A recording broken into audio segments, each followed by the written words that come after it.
Words are things, I'm convinced. You must be careful about the words you use, or the words you allow to be used in your house. In the Old Testament, we are told in Genesis that in the beginning was the Word. And the Word was God, and the Word was with God. That's in Genesis. Words are things. You must be careful. Careful about calling people out of their names, using racial pejoratives and sexual pejoratives and all that ignorance. Don't do that. Someday we'll be able to measure the power of words. I think they are things. I think they get on the walls. They get in your wallpaper. They get in your rugs, in your upholstery, in your clothes, and finally into you. Well, let me share with you what I call our premier life sentence. And it goes something like this. We awake each morning and go off during the weekdays to earn the living at various jobs and undertakings until we come to the weekend. And this seems perfectly acceptable to most people. However, more people die between 6 and 9 on a Monday morning than any other time of the week. So I do what I call a translation of the English language, and I spell that Trance, with the idea that words cast spells. So when you translate that life sentence, you remember that awake is a funeral party for the dead. Mourning is the state you're in when you attend a wake. And you would have to be in a weekdays to earn the living, since urns are for the ashes of the dead. We call our jobs undertakings. Job itself is a Hebrew word for persecuted.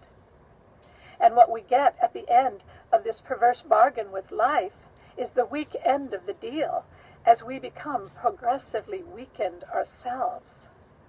And so our most prevalent greeting to each other is hello, the reverse of which is, oh, hell. Wow. And at first, I suspected the hands of collusion entangling the language to foster illusion. And I think it's quite true that a culture's theology has a great deal to do with the word's etymology and how it evolves over time to combine incompatible meanings that may undermine the original thoughts it was meant to define. But now, I don't think it's planned, for the thing that I've found is that like concepts can gravitate toward the same sound and vibrate at the rate that our thoughts designate. Because words are electromagnetic vibrations whose fine alphabetic tintinnabulations can take on the tint of our true expectations, which they then imprint on our metal of mind, causing sounds to adhere when they're of the same kind. Sensational. Body bag. This next series of photographs are the work of Japanese researcher Mr. Masuru. It's all vibration, from his family. book, The Choose Message up. from Water. Mr. Emoto's work provides factual evidence that human vibrational energy, thoughts, words, ideas, and music affect the molecular structure of water. Please remember that water comprises over 70% of a mature human body and covers the same amount on our planet. Water is the very source of all life.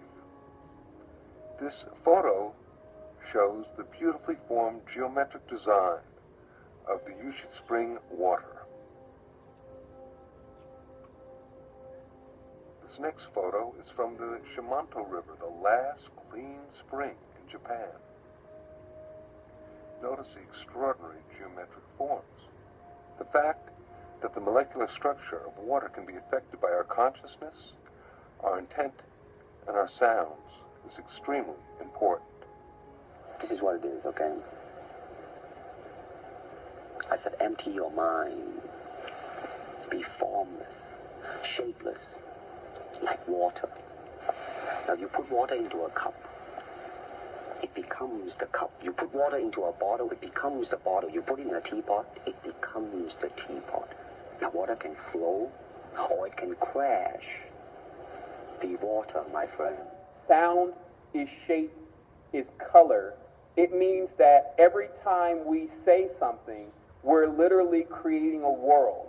But the perfection in what we're saying determines whether that world comes into existence, whether that seed grows up to become a manifestation, or it becomes null and void, meaning it falls into the chasm of nothingness. See, in English, just really the top of the mouth is used, and then maybe a little bit above what we would call the Adam's apple is used, but very little of the guttural tones that you see in the ancient languages. And there's a reason for this, because when you have the ancient language, you're actually speaking all the way from down deep, and then the word goes up through your passages, which would be your chakra centers, and then comes out of your mouth in full manifestation, because you've now taken that word and you've pronounced it properly. Drop. So what you're seeing here is the diagram showing that where the words are actually pronounced and how that connects with the windpipe and how that actually connects with other parts of the body.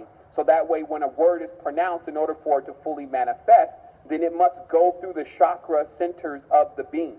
So this lets you know right away that you have this power of being able to bring something from what we would say is the subjective plane into the physical plane. So generally that's called from inception to conception. Inception is the idea or the thought of it, right? And then so that idea and that thought starts, and that's the inception. And then the conception is if you can actually birth it into a physical world. Now remember, the process of birthing something in from the astral to the physical means that the seed or the word not only must be pronounced properly, but it must be put into the space or the environment in which it needs to grow.